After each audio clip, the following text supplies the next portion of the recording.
Hi, my name is Lilly Beth Renteria. I am a student at Kendall, going into her sixth block, and I decided to do my interview on Sarah Bummer from Cake Sweet Food Chicago.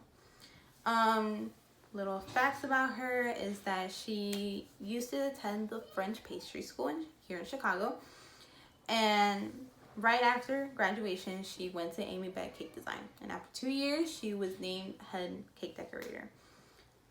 So every cake that came out of Amy's was her cake, was cakes that she designed, which was always really something interesting about her.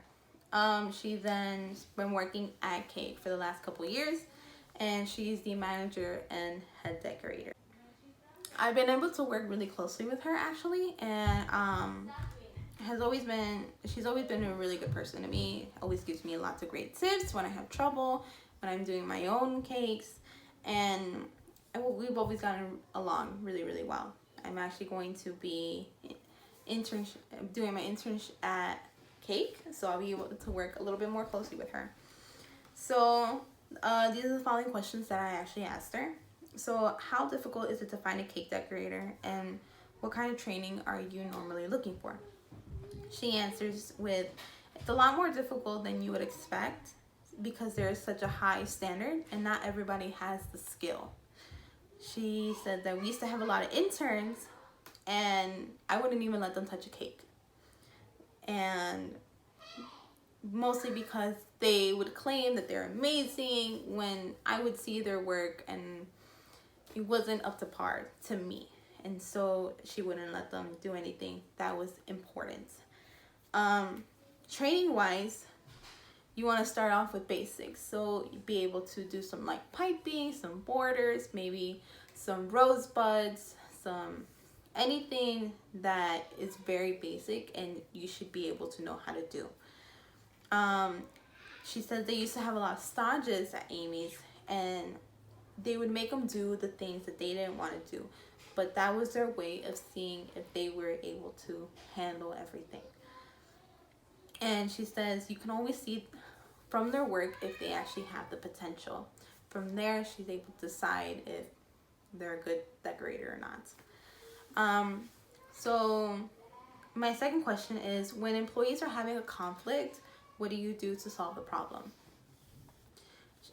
She says that I start by figuring out what the problem is and take a diplomatic approach and try to see what their view is, what the different views are.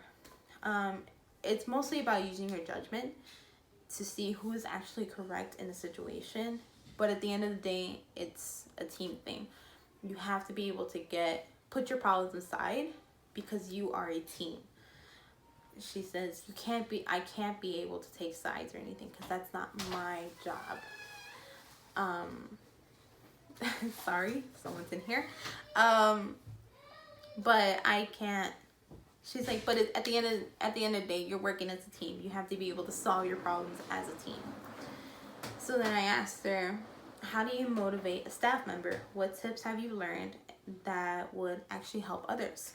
And she says, there are things that I wish would happen more often here, and especially with motivating, and it's the little things. Buying everybody lunch on a busy week or just adding a little bit more to someone's paycheck really shows that they care, especially if they're coming in early and staying late to finish anything that needs to get finished. And she says it's a nice pick-me-up when we get a nice lunch that the boss pays for everyone, gets a really nice lunch. We all get to relax a little bit after working so hard in the day. She also said it's not just verbally saying thank you, it's with your actions as well. You can't always say thank you and not mean it. You have to be able to back it up. So she says that a lot of the times we get a thank you from our boss, but there's no actions to prove that they are thankful for us to be doing everything for them. So those little things really help, being able to take some food home, being able to get some food, and just getting the extra couple bucks in your paycheck really helps. Then I asked her, what is your philosophy to being a leader of a well-known bakery? How do you keep your reputation up? And she tells me, by trying to be on top of your final product, meaning everything is what you expect it to be. Quality control. Sometimes we get lazy and want to get stuff done, and especially on those busy weeks where everything needs to get done, you want to do it as quick as possible. She's like, but you shouldn't take those shortcuts, and because that's when your product ends up the worst. You want your product to be exact. You want it to be up to par, because if it's not, you're gonna hear it in reviews and you're gonna lose customers. She also says to not play favorites with customers. You have to be able to treat every customer with the same respect. So even if they're crazy and they say, you know, this is not what they asked for, even if it's in the drawings and it's in the emails and it's in everything, you have to be able to give them what they want, because they're buying it. They're buying your product, and if they don't like it, you have to be able to make them happy. Our job to make them happy. She uses the old saying, the customer is always right. She's like, sometimes they're not always right, but you have to be able to treat them like they are, because they're buying your product, and if they're not buying your product, you're gonna go down. So that's how we normally keep our reputation up. And if they're not happy with it, we give them a small discount, and then we give them like an anniversary cake to just be a little bit more happy. But overall, we always get really great positive feedback on everything that we do, because we go over the sketches and we go over everything like at that moment during the tasting. That's what she said. So then I asked her, when designing a cake, what are you looking for in a customer, and what is your favorite cake you've ever done? She tells me, what excites me about a customer is when they are more on the artistic side, meaning they have a clear vision. They don't have a clear vision, but they have ideas and they have details they want on their cakes, and they let me have that creative freedom. Yes.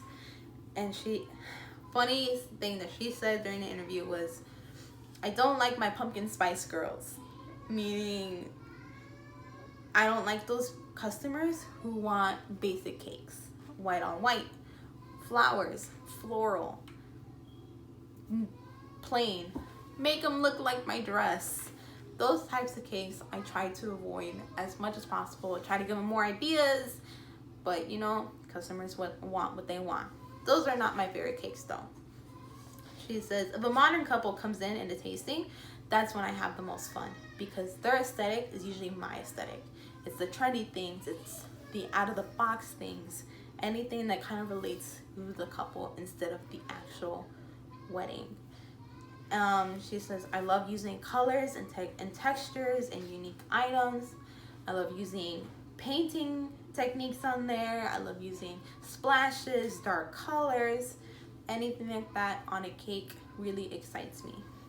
And then she said that her favorite cake recently, not her overall favorite cake, but one that she's done in a good while, that she really, really enjoyed working on, was the Beauty and the Beast cake, which you can find on their Instagram. Because she painted the stained glass on there. So every little thing that's painted on there was things that she did. All like the gold details she piped, or she used fondant on them, and she just had a lot of fun with this cake because the bride gave her so much freedom with it. All she said, I want Disney, I want Beauty and the Beast, do what you will. And she had fun with this. She also said another cake that she's really excited to be doing soon is a rehearsal dinner cake, which involves Star Wars in there and random little pumpkins for some reason. But she says that in the interview, that's what she wanted. Sorry, there's a screaming kid right there. Really sorry about that. I'm gonna let her handle that. Sorry, my siblings are taking over. But she said that's one cake that she's really excited to be doing soon, and I can't wait for the final product.